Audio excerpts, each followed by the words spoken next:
Obsession rewires your brain. At first, the grind feels like punishment. You're fighting yourself, dragging your body forward, forcing your mind to stay locked in. But the secret no one tells you is that something insane happens. Progress starts feeding you like a drug. The first time you see results, the first glimpse that your work isn't in vain, that hit is stronger than any vice. It's cleaner than alcohol, sharper than nicotine, more lasting than dopamine dumps from scrolling nonsense on your phone. That hit says, this is working. You are becoming something different. And suddenly, you're hooked. You go from avoiding the grind to craving it. You stop needing comfort because the grind itself becomes your comfort. You lose track of what day it is because every day is game day. You look forward to testing yourself, to pushing your body, your mind, your spirit to the edge just to see how far you can go. This isn't about being a workaholic or burning out. This is about finding something so compelling, so aligned with who you want to become, that the pursuit itself becomes the reward. The process becomes the prize. The beautiful thing about obsession is it's self-reinforcing. The more you progress, the more you want to progress. The better you get, the hungrier you become. Success breeds success. What is going on, people? Welcome back to the YouTube channel and the first episode of the new YouTube series, Building Classic. It is Saturday, the 15th of November, so we are exactly 2 weeks post-prep already and comfortably into our new routine, our off-season and post-show recovery flow. As you would have seen at the start of today's video, that is my new off-season morning routine that I will abide by every single day without fail. It's extensive, however, it's in line with the levels that I want to reach as an athlete before I next set out on a prep. So me and Dan put this morning routine together to ensure that I am starting my day as productive as possible. Your morning routine is so important and plays a huge role on determining the success of the remainder of your day. Some of these things I don't want to do. However, I know they are going to get me to where I need to be as an athlete, so I need to override that emotion and tick those boxes. It will soon become autonomous, something that I don't need to make a decision to do, just like brushing my teeth. And if you can start your day ticking lots of boxes and being productive, it'll have a serious domino effect and give you some real momentum going into the remainder of the day. And this goes the same for your daily routine, your habits. It is the foundation of everything we do, and it facilitates progress within an off-season phase. We build so many positive habits within a prep, and so many people lose that going into an off-season, wonder why they're not as productive or making as much progress as in a deficit or in a prep. So we are making a serious effort to not only keep those habits from prep, but do even more and make this off-season as productive as possible. If you watched the last video, you know this off-season isn't going to be as long as my previous off-seasons. We have exactly 12 months until prep is likely to start again, so time is of the essence. We need to make the most of every single day, and that starts with the morning routine. So a lot of boxes were ticked. We were up, hydrating, expenditure, ab work, foam rolling work, posing work, a lot of which I didn't even do in the previous off-season, especially the posing, the tissue work with the foam rolling, the ab work every single day. So very excited to see the results that this is going to facilitate if I keep this up throughout the entirety of the off-season. So there's no better way to start off this Building Classic series than to give you a bit of an update on the variables that have been set by Dan to kick this off-season off. So I'm going to run through everything from training to nutrition to PEDs to my daily habits that I've got to tick that is going to facilitate maximal progress for this off-season in order to achieve a competitive pro-level physique. So before I get stuck into all of the variables that Dan has set, I think it's important that I bring you up to speed with where I am at currently 2 weeks post-show. So we are currently 2 kilos up from stage weight. So 2 kilos in 2 weeks. That initial weight that has been gained is likely a lot of glycogen. I feel very saturated with glycogen at the minute. And also some extra food volume in the GI. Hopefully a little bit of body fat as well, just to facilitate that recovery process. It is not productive to stay in stage condition. You need body fat to come back on the physique in order to reestablish good biofeedback, better sleep, better recovery, better performance in the gym. So So I feel like I've managed this post-show period really well. We've definitely enjoyed some off-plan food, but strategic in that, making sure that I do bank enough calories, keep movement in a good spot. And I feel really good. The body still feels pretty lean while training, but I'm definitely seeing a huge improvement in my overall energy levels, my recovery, my sleep is all returning really well. So this second week is obviously setting baseline numbers on the brand new training plan, which I'll get onto in a minute. So we're just easing the body back into training, and I'm feeling really fresh, both mentally and physically. But it's actually a matter of holding myself back, because even though I'm feeling better, the body is still recovering. And we need to understand this. The body is not in a position right now to grow. It still needs to recover, and that is what we'll continue to do over the next week or two, and just slowly ramp up training volume, slowly ramp up training intensity as the body recovers. So I'll put some visuals up on the screen, how we're looking at about 2 kilos post-show. I'm really happy with the visuals. They're relatively full. We're still holding to really nice condition. So we're in a great spot pushing forwards into this off-season. We obviously have reverse engineered our timeline from when we're next going to prep. If you watched the last video, you will know we are setting our sights on the Arnold Classic out in America, in Ohio, at the end of March 2027. This gives us only 12 months from December before I will be starting prep again. There is no time to waste. So we have reverse engineered all the way from when we think prep will start and sectioned out different phases. So I will talk through those phases as we navigate through all the variables Dan has set, because it'll tie in quite nicely. So we are going to start off with PEDs. Obviously, throughout the duration of prep, we were on an elevated load of PEDs. So for the first 2 weeks post-show, we come off everything. Complete removal of injectables, orals, just to get my body back down to physiological ranges of hormones as quickly as possible to kickstart that recovery process. We know a lot of the PEDs we use have relatively long half-life, so I'm still going to be in that super physiological range of hormones for those 2 weeks, and now I'd like to think we're back down into physiological ranges. So we will now introduce replacement dose of testosterone, 150 milligrams per week, which should see me within physiological ranges of testosterone and hormonal environment. We're keeping growth hormone in just to facilitate recovery, post-show as well, just at 3 IU pre-bed. That is all we're taking. And that is all we will continue to take all the way up until January. So that will be a 12 to 15 week health phase where we will just be using food to facilitate growth. It is so important that we keep body composition tight, we keep the body sensitive, and we just slowly work our way up the scales here, because we know our ability to grow is going to be slightly slower being in physiological range of testosterone. We can still grow here, super sensitive, super responsive, and food will do most of the work here. But then when we get to January, we still want to be in a really lean and responsive position with a huge runway still to continue pushing up scale weight, so that when we reintroduce PEDs in the super physiological ranges, it's almost like a second post-show rebound. If I fuck this phase up here and gain too much body across the Christmas period especially, we're then going to reintroduce the PEDs, and halfway through that push-up, we're going to have to pull back, which we don't want to do. So that'll take us up to January. We then have 2 extensive push-ups. There'll be a health phase sandwiched in between and probably a mini cut to pull back. So we've essentially got 10 months of true growing with the support of elevated PEDs. So that is the PED schedule for now. We will pull bloods at the end of December just to confirm and give us the green light that all markers are in range, which I will be very confident that they will be, to then obviously give us the green light to push up and continue growing within the improvement phase.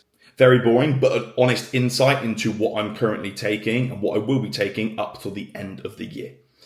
Coming on to nutrition.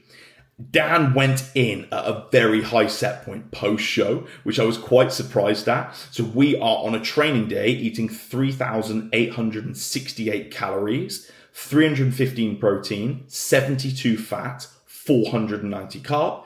And then on a rest day, we're on 3,352 calories, 313 protein, 80 fat, 345 grams of carbs.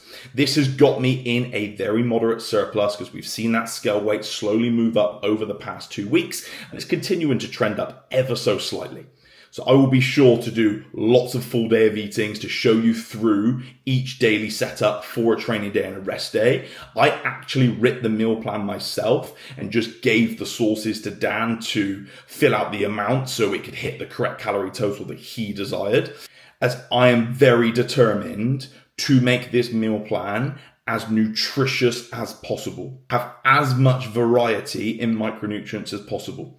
Okay, and I will touch on why in those full day of eatings, there is a wide spectrum of micronutrients, of vegetables, of fruit, of loads of different foods that are going to support an extremely efficient body when it comes to nutrient partitioning, gut health, digestion. And I really look forward to delivering some value there as I run through those full day of eatings. So we're eating good already. So I have absolutely no complaints. Hunger is through the roof, of course, but I am just very excited for every single meal because of how damn nutritious and tasty they are, but also because that is a very good set point to start the off-season off at. So that is nutrition. Coming on to training. We need to now establish my needs as an athlete. What needs to come up based off the judges' feedback, based off the stage photos, and based off of mine and Dan's analysis of my physique. Now, I don't have any glaring weak points. This was highlighted by the judges' feedback as well. It will be just to grow everywhere and continue creating as much balance across my physique, as much symmetry as we can. If we were to pick any areas, I still feel that the legs need to come up. This will be reflected in my training split and my volume and frequency throughout the week. And then we've actually also established that my chest needs to come up as well. And this was never something that I thought was a weak point until I was actually on stage against people who were being very competitive for the pro card. I can definitely just bring up even more size to the chest and the top line in general. So the training split for the off season is going to be 2 days on, 1 day off, 3 days on, 1 day off. We will have a lower session biased towards the hamstring and glutes, still having quad volume in there. It will then be an upper session followed by a rest day.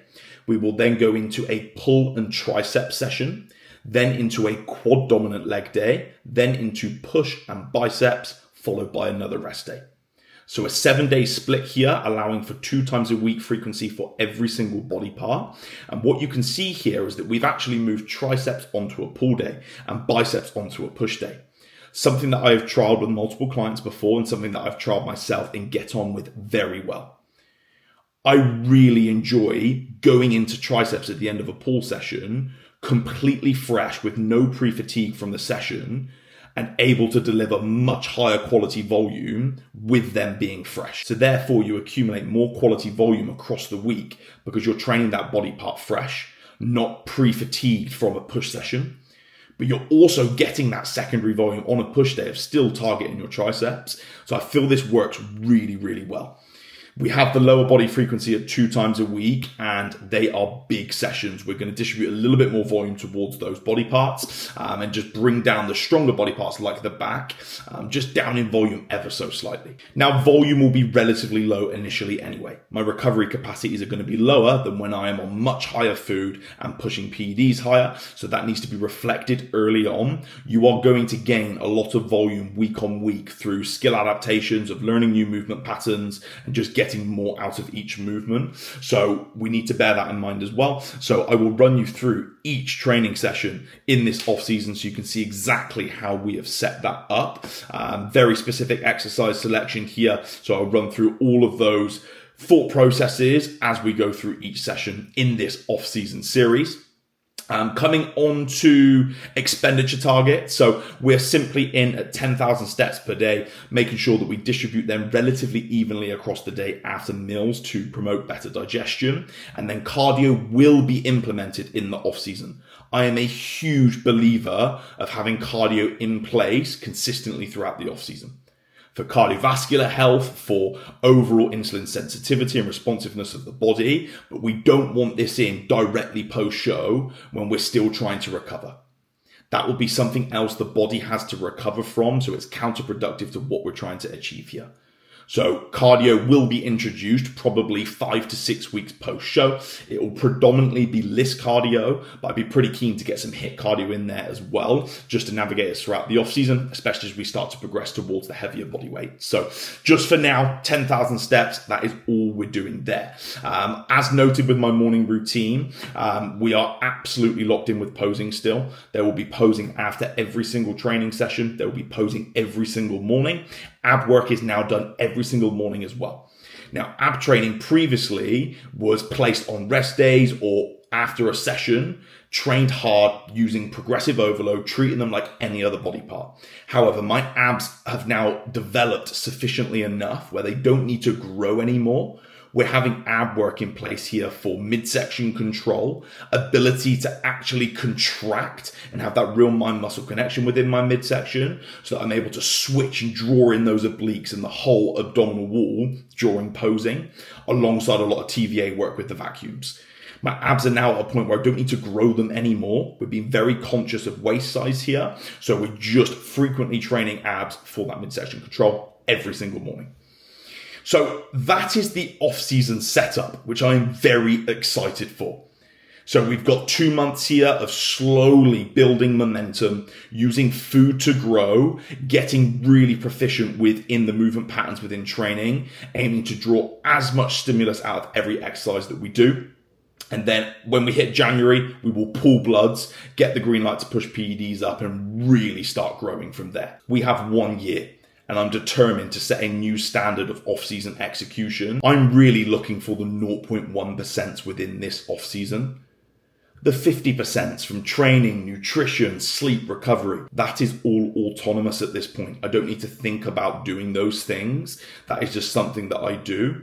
I'm now trying to claw onto every extra 0.1% that I can to level myself up as an athlete and maximize progress within this off-season. So it's all going to be about focusing on those small percents, and I look forward to documenting that within this process. So it is now time for me to go and train push and biceps, which is the final session of this new training split where I will be setting baseline numbers. So I'm not going to film the entire session. I want to do a full walkthrough of each session once I've got those baseline numbers set. So I may just film a few exercises today and then some post-workout visuals, and I'll catch up with you guys then. Going nowhere.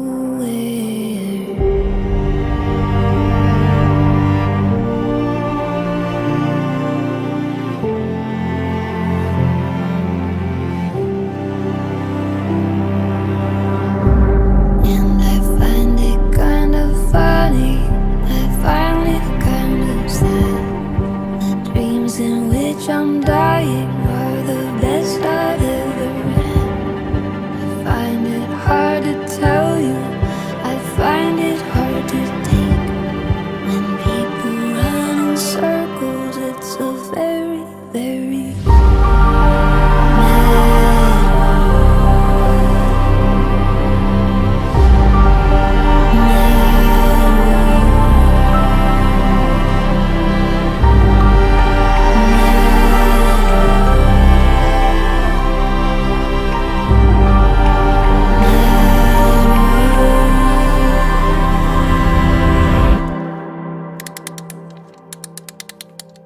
it's a very, very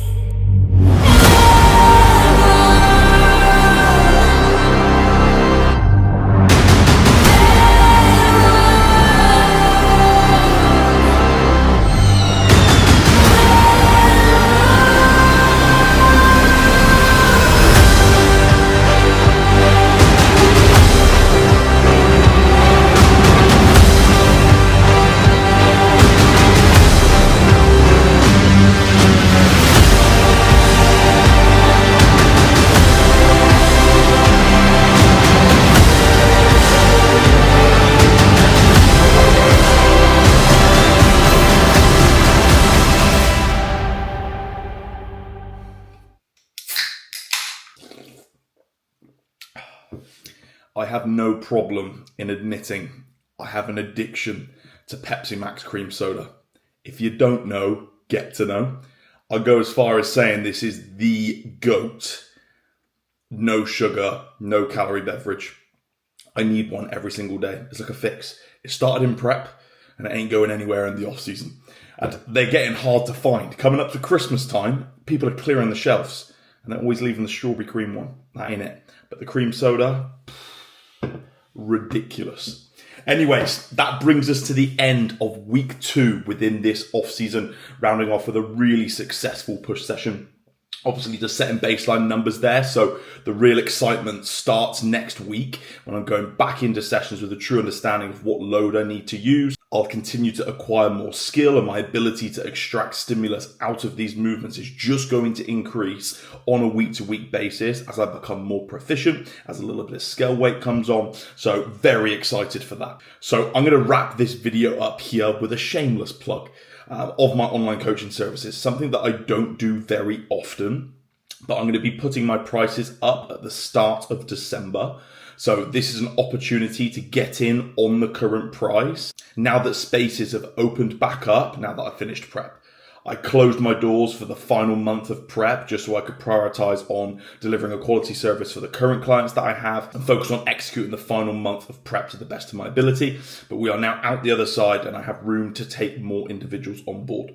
So whether you are a competitor looking to compete next year or in future years, whether you're just a lifestyle client or just anybody who is willing to work hard and wants to change their life, wants to inject as much enjoyment into the process as possible, I can do that for you. So I'm super excited to be taking on more hardworking individuals into the amazing team that we already have established and the community that is within that.